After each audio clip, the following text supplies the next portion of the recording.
I know several people that believe in the defund the police. They're too violent. They have too much money, and they're trying to do that from a place of principle. But these are also people that are doers in society. They're the people that actually show up at things. They try and, if you are going to give somebody advice that says, I am really upset with where the state of the police force is in my community, what is the thing that they can do to live the best way that they can, to add to the solution, as opposed to just saying, well, I don't want anything to do it, just cut all their funding and get rid of them? What should people be doing if they want to make their police force better? Vance, perspective is very, very important. And the perspective that they have regarding that I respect their perspective, because obviously they've seen things in their life that have told them that the police may not be trusted, the police are overpaid, all these things. I think there's some simple things that they could do. And one of them is going to be very tough for them to do. But that would be to contact their local police department and say, hey, listen, can I do a ride along with a police officer? Can I go see what that police officer does? And I don't think I've ever heard of a law enforcement agency that doesn't allow ride-alongs. Once you sign this piece of paper that you're not going to sue them if something happens. But I would like for them to see what society is expecting from law enforcement officers right now, and they may walk away with a different perspective. But just as important, that police officer that they're going to ride with very possibly could have a different perspective also. And that the way we change things is through relationships. You know that, and I know that. Relationships are everything. And in order to have a good relationship, you have to understand the perspective and use maybe the word empathy for the other person. And empathy is, Vance, I can go for 2 hours on this topic. Empathy is a feeling that today's Gen X and Gen Y young people do not have. Empathy has been cut out of our DNA for some reason. And you have to understand where some person is coming from. You have to be able to put yourself in their shoes, look at the world through their eyes for a little bit and say, okay, I can see why you think like this, but I'd like for you to hear my side of the story too.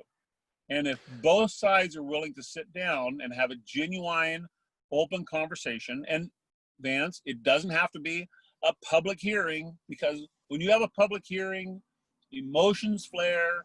People might want to step on a soapbox. People might want to point fingers because of the dramatic involved and get their picture in the paper. But you know what? Go in to the chief of police, shut the door, no recorder, and say, hey, chief, hey, sheriff, you know what? My concern is this, and I'd like to tell you why I feel like this, and I'd certainly like to hear your perspective on it.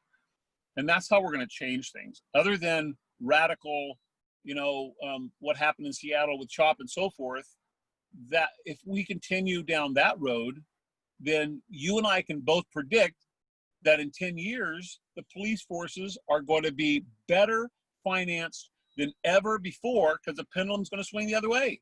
And people are saying, I'm tired of this. I'm going to get my people in, and I'm not going to fund social services. I'm going to fund law enforcement. Well, you and I know that's not going to be the solution. What we need to do, as we talked about, is let's get the right people responding to the right calls. Let's get mental health involved so law enforcement doesn't have to be that person in government to make that decision.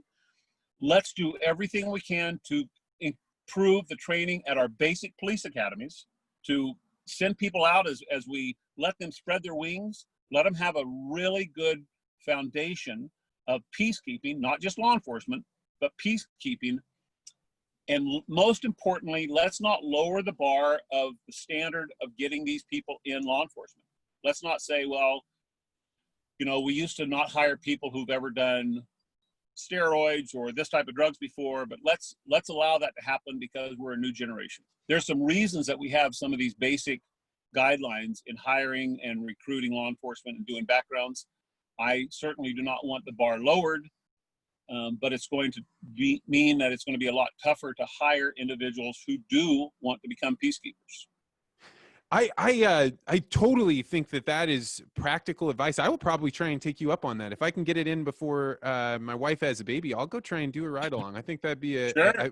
we'll see if my wife thinks it's a great idea. One Okay. thought that I had is I think empathy people can raise it to the level of a virtue, but it's not. It's not one of the virtues. What it is empathy allows you to understand the virtues from another perspective. You can see Sure. what another person sees when they think of justice, when they think of truth, when they think of these things that are actual virtues. But without empathy, you can only see the virtues through your frame set. And I think that there is either a lack of empathy, or there's an overemphasis that everything that we think and feel and understand about other people is what we should actualize on, when really what we're looking for is like, how can I see clearly through as many sets of eyes as possible? And I think Sure. that's what a ride along would let you do. It would. And I'll say this, Vance, if your wife allows you to do it, you will never forget that ride along. You'll remember some very important things from that ride along. It's a great experience that I wish people would take their local law enforcement agencies up on. I'm in. I'll do it. Thanks for checking out this podcast short. If you're interested in the subjects that we're talking about, or the idea of how do you get better at communications, you may want to consider joining the Articulate Ventures Network. There, listeners like you can meet other listeners from all over the world. You can put up talks that you've given to ask for feedback and ways to improve, and you can even take courses that'll help you become a tangibly better communicator. That's the Articulate Ventures Network with the link below.